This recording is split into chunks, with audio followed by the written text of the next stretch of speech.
أفأمنوا مكر الله أفأمنوا مكر الله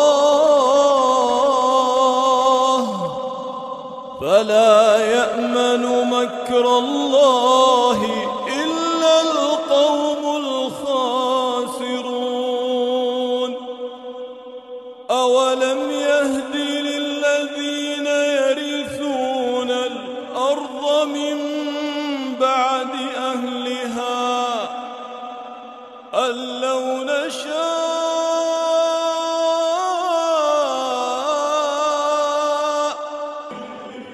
أصبناهم بذنوبهم